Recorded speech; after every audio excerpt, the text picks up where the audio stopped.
بسم الله الرحمن الرحيم. الرحمن علم القرآن، خلق الإنسان،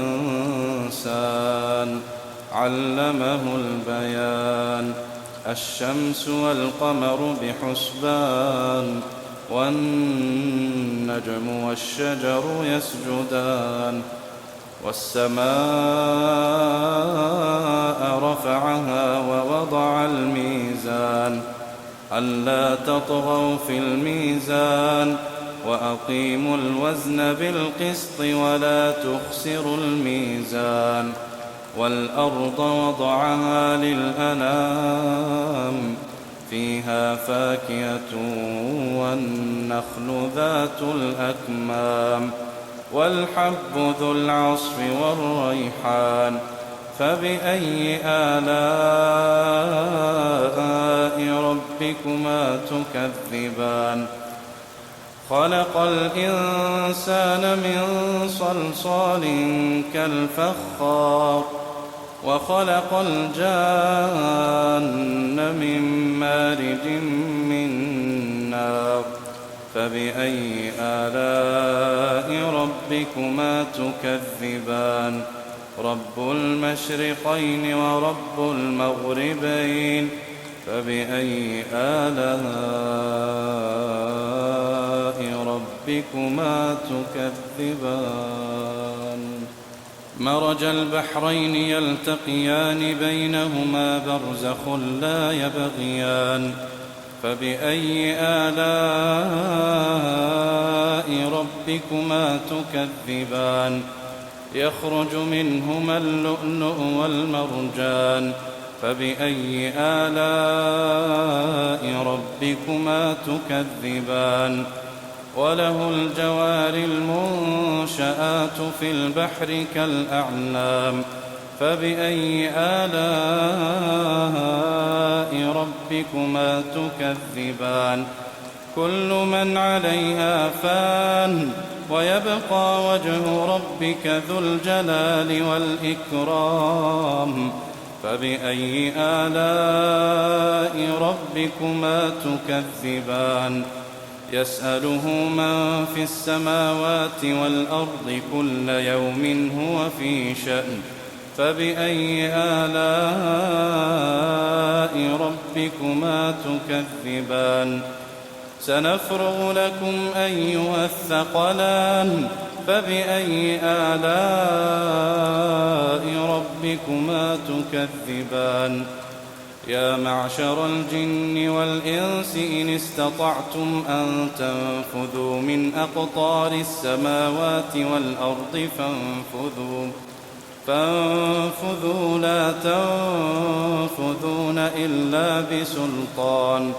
فبأي آلاء ربكما تكذبان؟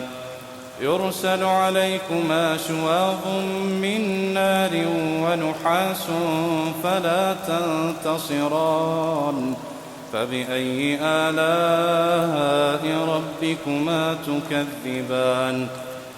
فإذا انشقت السماء فكانت وردة كالدهان. فبأي آلاء ربكما تكذبان؟ فيومئذ لا يسأل عن ذنبه إنس ولا جان. فبأي آلاء ربكما تكذبان؟ يعرف المجرمون بسيماهم، فيؤخذ بالنواصي والأقدام. فبأي آلاء ربكما تكذبان؟ هذه جهنم التي يكذب بها المجرمون، يطوفون بينها وبين حميم آن. فبأي آلاء ربكما تكذبان؟ ولمن خاف مقام ربه جنتان. فبأي آلاء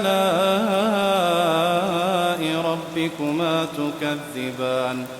ذواتا أفنان فبأي آلاء ربكما تكذبان فيهما عينان تجريان فبأي آلاء ربكما تكذبان فيهما من كل فاكهة زوجان فبأي آلاء ربكما تكذبان متكئين على فرش بطائنها من استبرق وجنى الجنتين دان فبأي آلاء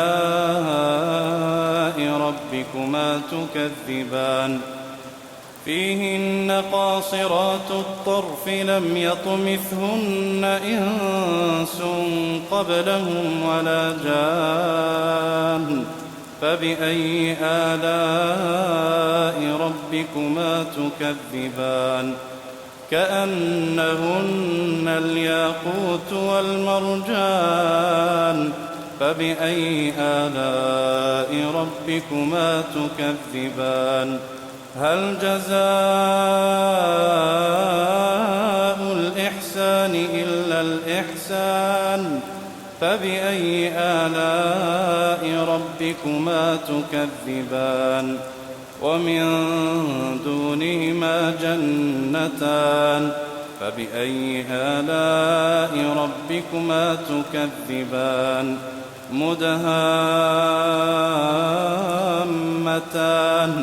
فبأي آلاء ربكما تكذبان فيهما عينان نضاختان فبأي آلاء ربكما تكذبان فيهما فاكهة ونخل ورمان فبأي آلاء ربكما تكذبان فيهن خيرات حسان فبأي آلاء ربكما تكذبان حور مقصورات في الخيام فبأي آلاء ربكما تكذبان لم يطمثهن إنس قبلهم ولا جان فبأي آلاء ربكما تكذبان متكئين على رفرف خضر وعبقري حسان فبأي آلاء ربكما تكذبان تبارك اسم ربك ذي الجلال والإكرام